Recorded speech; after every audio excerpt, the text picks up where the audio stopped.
Hello friends, नमस्कार मित्रों। स्वागत है आपका के ऑनलाइन एजुकेशन के इस प्लेटफॉर्म पर। साथियों, आज के अपने इस वीडियो में हम बात करने जा रहे हैं प्राचीन इतिहास के कुछ महत्वपूर्ण प्रश्नों की जो पहले एग्ज़ाम में पूछे जा चुके हैं। और आज हमारा जो फोकस रहेगा वो दक्षिण भारत के राजवंशों पर रहेगा। चोल, चालुक्य, राष्ट्रकूट, इन सभी वंशों से जुड़े हुए जो भी प्रश्न एग्ज़ाम में पूछे गए हैं उन सभी प्रश्नों को आज हम डिस्कस करेंगे। तो आइए शुरू करते हैं अपना आज का वीडियो। और दोस्तों, अगर अभी तक आपने चैनल को सब्सक्राइब नहीं किया है तो प्लीज़ अभी सब्सक्राइब करिए और वीडियो को लास्ट तक ज़रूर देखिएगा और इसको लाइक, सब्सक्राइब और शेयर करना ना भूलिएगा। तो दोस्तों, आइए शुरू करते हैं अपना आज का वीडियो। और फिर से आपका स्वागत है के ऑनलाइन एजुकेशन के इस प्लेटफॉर्म पर। तो दोस्तों, हमारा पहला प्रश्न है, 9वीं शताब्दी ईस्वी में निम्न में से किसके द्वारा चोल साम्राज्य की नींव डाली गई थी? हमारे ऑप्शंस हैं कृष्ण प्रथम, राजराज चोल, विजयालय या फिर परांतक। तो आइए देखते हैं क्या इसका सही उत्तर है। सही उत्तर है विजयालय। चोल साम्राज्य की स्थापना विजयालय ने की थी, जो आरंभ में पल्लवों का एक सामंती सरदार हुआ करता था। उसने 850 ईस्वी में तंजौर को अपने अधिकार में कर लिया। और इस समय जो कि पल्लवों और पांडवों का संघर्ष चल रहा था और पांडवों की स्थिति काफ़ी कमज़ोर थी, तो इसी का लाभ उठाकर उसने तंजौर पर अपना अधिकार कर लिया। साथ ही वहाँ पर दुर्गा देवी की एक मूर्ति बनवाई और 871 ईस्वी तक उसने वहाँ पर राज किया। तो इस प्रश्न का सही उत्तर होगा विजयालय।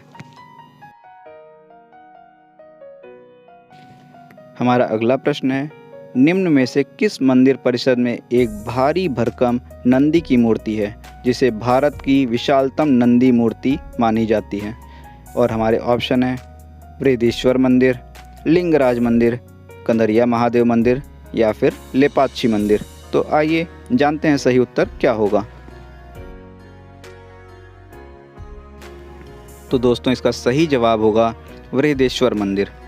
चोल स्थापत्य के उत्कृष्ट नमूने तंजौर के शैव मंदिर, जो राजराजेश्वर या बृहदेश्वर नाम से प्रसिद्ध हैं, का निर्माण राजराज प्रथम के काल में हुआ था। भारत के मंदिरों में सबसे बड़ा तथा लंबा यह मंदिर द्रविड़ शैली का सर्वोत्तम नमूना माना जा सकता है। इसका विशाल प्रांगण 500 × 250 के आकार का है। मंदिर के प्रवेश द्वारों पर दोनों ओर 2 द्वारपालों की मूर्तियां बनी हैं।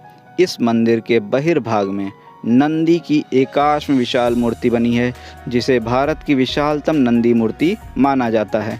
तो यहाँ पर एक और प्रश्न इम्पॉर्टेंट हो जाता है कि यह किस शैली में बनी है, तो वो द्रविड़ शैली में बनी है। चलिए आगे बढ़ते हैं और अगला क्वेश्चन देखते हैं। दोस्तों, अगर अभी तक आपने चैनल को सब्सक्राइब नहीं किया है तो प्लीज़ अभी सब्सक्राइब कर दीजिएगा और वीडियो अगर पसंद आ रहा है तो इसे लाइक भी ज़रूर कर दीजिएगा। आइए देखते हैं हमारा अगला प्रश्न क्या है। चोलों का राज्य किस क्षेत्र में फैला था? हमारे ऑप्शंस हैं विजयनगर क्षेत्र, मालाबार तट, होयसल, कोरोमंडल तट तथा दक्कन के कुछ भाग। तो आइए जानते हैं सही जवाब क्या होगा। इसका सही जवाब है कोरोमंडल तट तथा दक्कन के कुछ भाग। कृष्णा तथा तुंगभद्रा नदियों से लेकर कुमारी अंतरीप तक विस्तृत भूभाग प्राचीन काल में तमिल प्रदेश का निर्माण करता था।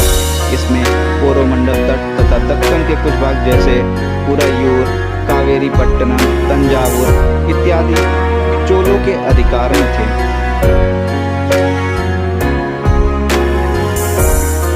हमारा अगला प्रश्न बहुत ही आसान सा प्रश्न है।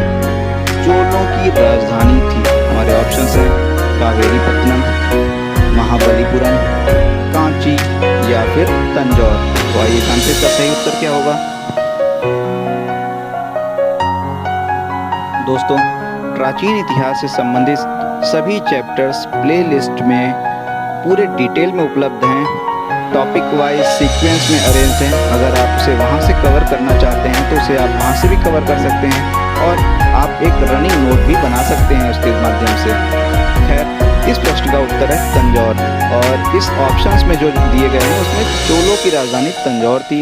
इसके अतिरिक्त एक और राजधानी हुआ करती थी जो कि थी गंगैकोंडचोलपुरम। ये भी राजधानी हुआ करती थी चोलों की। जबकि संगम काल में चोलों की राजधानी उरैयूर थी। तो इस समय ऑप्शन में जो दिया गया है उसमें तंजौर ऑप्शन सही होगा। आइए आगे बढ़ते हैं।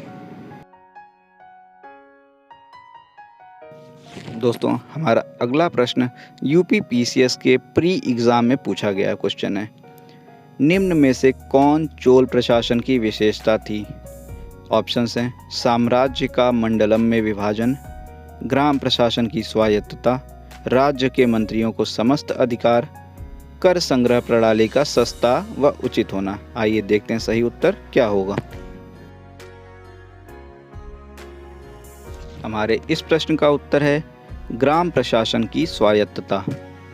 चोल शासन की सबसे उल्लेखनीय विशेषता वह असाधारण शक्ति तथा क्षमता थी जो स्वायत्तशासी ग्रामीण संस्थानों के संचालन में परिलक्षित होती है। वस्तुतः इस काल में स्वायत्त शासन पूर्णतया ग्रामों में ही क्रियान्वित किया गया था। अगला प्रश्न देखते हैं। चोलों के अधीन ग्राम प्रशासन के बहुत से विवरण इन शिलालेखों में मिले हैं। वे कहाँ हैं? तंजावुर, उत्तर मेरूर, उरैयूर, कांचीपुरम। आइए देखते हैं सही जवाब क्या है।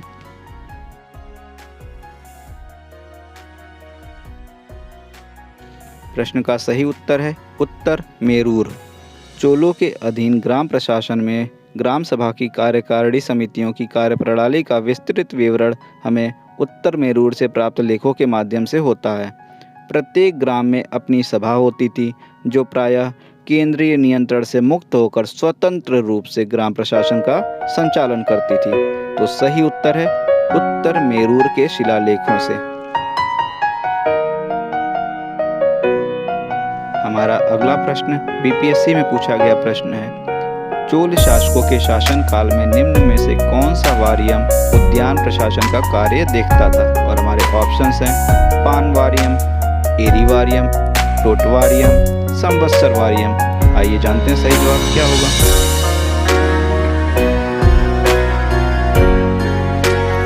इसका सही जवाब होगा टोटवारियम। चोलकालीन गांवों के गतिविधियों की देखरेख एक कार्यकारिणी समिति के द्वारा किया जाता था जिसे वारियम कहा जाता था।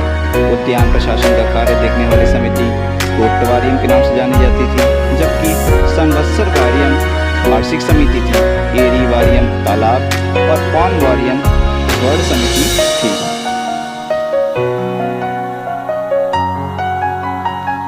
अगला प्रश्न है निम्न कथनों पर विचार कीजिए। चोलों ने पांड्य तथा चेर शासकों को पराजित कर प्रायद्वीपीय भारत पर प्रारंभिक मध्यकालीन समय में अपना प्रभुत्व स्थापित किया। दूसरा कथन है चोलों ने दक्षिण पूर्वी एशिया के शैलेंद्र साम्राज्य के विरुद्ध सैन्य चढ़ाई की तथा कुछ क्षेत्रों को जीता। उपयुक्त कथनों में से कौन से कथन सही हैं?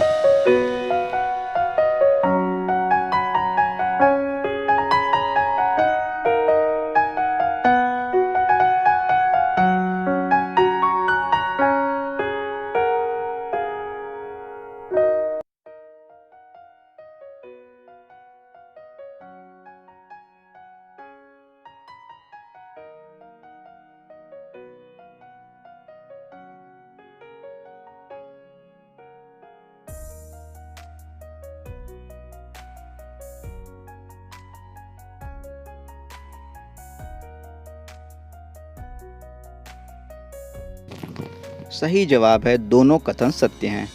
द्रविड़ देश में चोल आधिपत्य की स्थापना वस्तुतः परांतक प्रथम ने की थी। उसने मदुरा के पांड्य राजा को हराकर मदुरै कोंड की उपाधि धारण की। राजराज प्रथम तंजौर अभिलेख के अनुसार सिंघल मतलब श्रीलंका के राजा महेंद्र पंचम ने पांड्य केरल मतलब चेर के राजाओं का एक संघ बनाया था जो चोल नरेश राजराज प्रथम के विरुद्ध था। इस संघ का भेदन करने के लिए राजराज प्रथम ने सबसे पहले चेर राज्य पर आक्रमण किया जो उस समय आज के समय का केरल है। कंडलूर के मैदान में उसे परास्त किया। उसके बाद राजराज प्रथम एवं उसके पुत्र राजेंद्र प्रथम ने दक्षिण पूर्वी एशिया के शैलेंद्र साम्राज्य के विरुद्ध भी सैन्य चढ़ाई कर कुछ क्षेत्रों को जीता। अतः दोनों कथन सत्य हैं।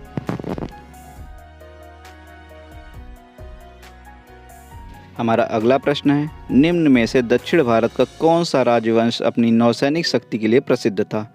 चेर, पल्लव, राष्ट्रकूट या फिर चोल? आइए जानते हैं सही उत्तर क्या होगा। और दोस्तों, अगर चैनल सब्सक्राइब नहीं किया है आपने तो प्लीज़ सब्सक्राइब करिए और आइए देखते हैं सही उत्तर क्या होगा। तो इस प्रश्न का सही उत्तर है चोल। चोल राजाओं ने एक विशाल संगठित सेना का निर्माण किया था। चोलों के पास अश्व, गज एवं पैदल सैनिकों के साथ साथ एक अत्यंत शक्तिशाली नौसेना भी थी।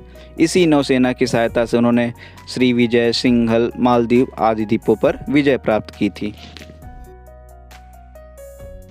तो दोस्तों, अपने आज के इस भाग में हमने चोल शासकों से संबंधित कुछ प्रश्नों को देखा। इसी को हम कंटिन्यू करेंगे अपने नेक्स्ट पार्ट में। वीडियो को देखने के लिए धन्यवाद। हमारे साथ बने रहिए और चैनल को सब्सक्राइब ज़रूर करिएगा। वीडियो पसंद आया हो तो इसे लाइक ज़रूर करिएगा। Have a nice day. Thank you.